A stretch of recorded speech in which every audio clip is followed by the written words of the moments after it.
మీకు ఎప్పుడూ కూడా వెంకటాచల క్షేత్ర దర్శనానికి అవకాశం వస్తే నేను రానన్న మాట అనవద్దు. రానంటారేమో అన్న అనుమానం ఉంటే వెంకటాచలం రమ్మని అడగవద్దు.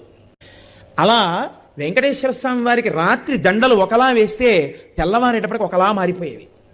ఎవరు చేస్తున్నారని ఒక రోజున అనుమానం వచ్చి ఒక మహంత్ గుదిలో నక్కి పడుకున్నాడు చూద్దామని.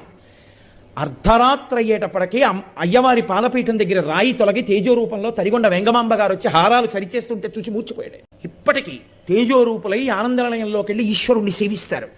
బ్రహ్మగారు, చతుర్ముఖ బ్రహ్మగారు ప్రతిరోజు వెంకటేశ్వర స్వామి వారి పాదాలు కడిగి ఆ పాత్ర అక్కడ ఉంచుతారు. అందుకే రాత్రి నీటి చెంబు ఉంచి తలుపులేస్తారు. ఆ శేషాన్ని సుప్రభాతానికి వెళ్ళిన వాళ్ళకి దర్శనమిస్తారు. అంతటి మహానుభావుడు వెంకటరమణుడు. వెంకటరమణుడంటే వెంకటరమణుడే.